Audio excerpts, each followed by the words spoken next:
So when the Israeli occupation forces invaded Jenin last week, the headlines in the Norwegian news media outlets were first that Israel is doing an anti-terror operation. They are using the Israeli language and the Israeli narrative.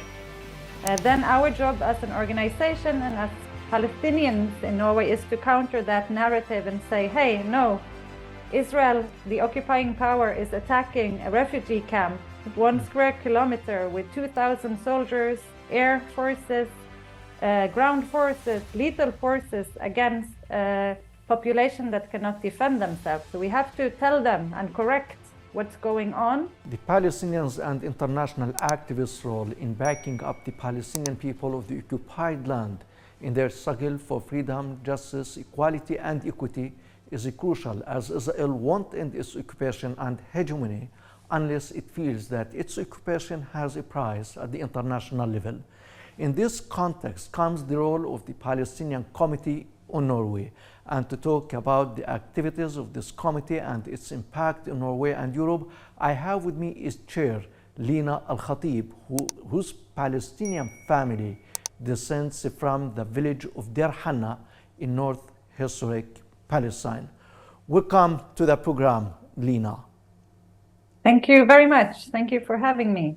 We know the importance of the role of the Palestinian diaspora, especially in the Western countries, exposing the Israeli crimes and Israeli violations against the Palestinians, raising public awareness about the Palestinians' rights. If you tell us about the role of the Palestinian Committee in Norway. Well, the Palestinian Committee in Norway has existed for more than 50 years, and it was established by Norwegian people who went to.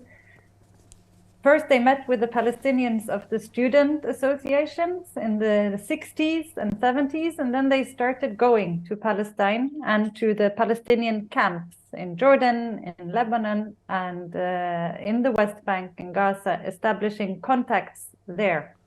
And this contact with Palestinians, between Palestinians and Norwegians, has merged into a strong relationship that has also led to a lot of people in Norway knowing more about what's going on in Palestine. And we are today an organization working in networking with a lot of other Norwegian political parties, trade unions, and the Palestinian diaspora in Norway to make a strong stand for Palestine here.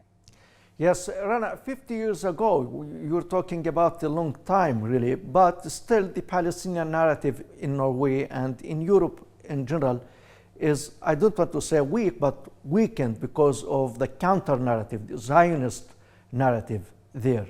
So what activities, what agenda, what program does the Palestinian Committee of Norway have to change the Norwegians, the Europeans' view of the Israeli-Palestinian question and let them know the truth of what really the Palestinians are going through all these decades under the Israeli occupation?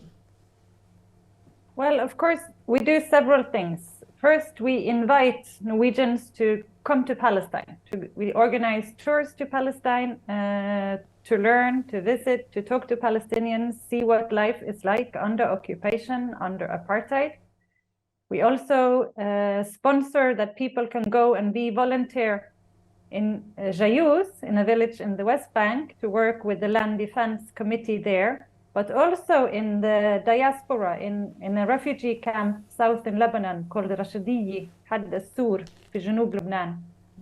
And people going, experiencing, living together with Palestinians for a while, when they come back to Norway, they really can challenge the narrative, and they have this experience with them through their whole lives, depending on where they go on, and it does affect how people access knowledge about the situation of the Palestinians and how we reach out to people. Yes, and do you think the fact that Oslo Accord between the PLO and Israel, you know, it was signed in Norway and under Norwegian sponsorship, so do you think that it makes publishing the Palestinian story, talking about the Palestinian story, easier for you in Norway, especially when we talk about the Israeli violations of this accord and other agreements signed with the PLO and the Palestinian government? Absolutely. I mean, the Oslo Accords, when it was signed and presented 30 years ago, many people in Norway thought that there would be finally peace and there would be a Palestinian state and statehood. And now 30 years after, we are not there yet. And we think the Norwegian government has a responsibility. We can tell them that they have a responsibility to follow up its obligations, to make sure that the occupation ends. It was supposed to end 30 years ago and 50 years ago and 100 years ago from the British mandate, but it's still going on. So this connection to Norway, it gives us the possibility to talk to people about what was the agreement then, what has not been followed up, how Israel is not respecting international law, international humanitarian law, its obligations towards that, and telling the Norwegian government that they have to do more to make sure Israel is held accountable also for its violations of international humanitarian law.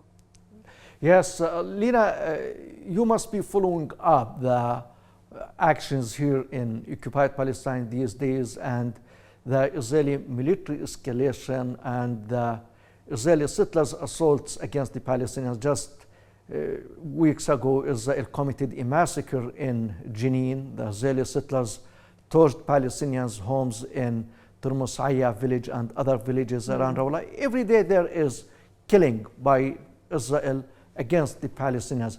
So does the Norwegian media cover these stories? Do you publish what's happening here to the people in Norway? Yes, I mean, we as an organization, of course, we follow up and we post a lot about what's going on in Palestine in our social media channels. And we also challenge the established and the traditional media. So when the Israeli occupation forces invaded Jenin last week, the headlines in the Norwegian news media outlets were first that Israel is doing an anti-terror operation. They are using the Israeli language and the Israeli narrative. Then our job as an organization and as Palestinians in Norway is to counter that narrative and say, hey, no, Israel, the occupying power, is attacking a refugee camp, 1 square kilometer with 2,000 soldiers, air forces, ground forces, lethal forces against a population that cannot defend themselves. So we have to tell them and correct what's going on. And we do get in touch with the journalists, the broadcasting channels, telling them what's going on and giving them additional information. And luckily also because there is now a lot of Palestinians in Norway, some of them were in Jenin at the time of the invasion, they got access to Norwegian media to tell what was going on and the experience from their perspective, from the ground in Palestine. Yeah. So, yeah. Yeah, so raising awareness of the people of Norway, Europe, the West, and the whole world is of high importance. Really. At the same time, one of the means the Palestinians use these days in their struggle for justice and equity and equality is the BDS. If you tell us about the status of the BDS in Norway.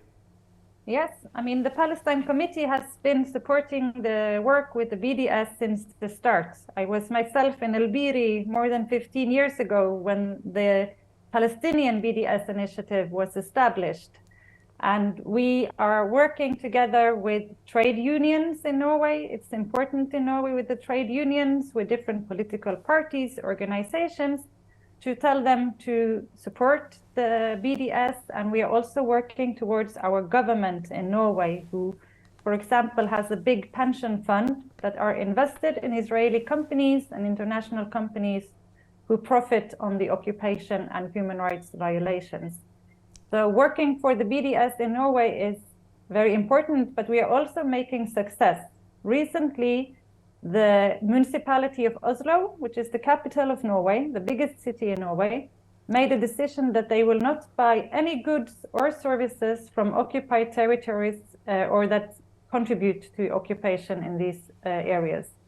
This is a very important signal, and we are working to make this also a national policy of the Norwegian government, not only local municipalities. But there is a lot of support, and even though there is backlash, there is a lot of understanding that now Norway have sanctions against Russia for the occupation of Ukraine. We should also have sanctions against Israel for the occupation of Palestine. Yes, and here promoting the BDS and promoting also and supporting the Palestinian demand for international protection against the Israeli military aggressions and the settlers' assaults on the Palestinians' homes and the Palestinians' farms requires a lot of networking. So do you have connections with other like-minded committees and organizations in Europe and maybe elsewhere in the world? Mm-hmm. Yeah, I mean, we do. So in Norway, we cooperate with the church movement, with the labor unions, with the other solidarity organizations. But in Europe, we are also connected with different networks who are working with the BDS and with the Palestinian BDS call, who are working in solidarity with Palestine on different platforms. And the situation is very difficult, for example, in Germany, where they are not allowed to call for BDS. In Britain, where they are also trying to outlaw asking for sanctions of the Israeli occupation, which is a terrible double standard. It's a terrible attack on the freedom of speech, freedom of organization. And it's important that we stick together and work to support our rights to work for a just and accountable solution to the occupation of Palestine. Yeah. And Lina, my final question to you relates to your village in historic Palestine, Deir Hanna. If you tell me about your personal and emotional connection with the place of origin, the village Yes. where your family is descending from. I can. I mean, I'm lucky to be a Palestinian living abroad, but with access to my ancestors' house and home. I mean, Deir Hanna was not depopulated during the Nakba. It was supposed to be part of a Palestinian state, but the people there ended up living under military administration for 18 years before they became, as we know, citizens of Israel today, but Palestinians, and they are Palestinians in their roots. So as a child, I spent all my summer holidays in Deir Hanna, and we went to the Sahel. We were in the fields picking watermelons, tomatoes, cucumbers, everything we like, and we still go there for the olive harvest every autumn. It's important to keep our heritage both on a personal level, but as part of our national identity and struggle. This is our land that we need to take care of for the generations coming after us. So I'm privileged as a Palestinian who can go back to my homeland. Yeah. Lina Khatib, Chair of the Palestinian Committee in Norway, it has been a great honor having you in our program. Thank you very much. Thank you very much. Yes, an honor to be here. Thank you. And ladies and gentlemen, thank you very much for watching. And from me, Osama Nazal. Have a nice time.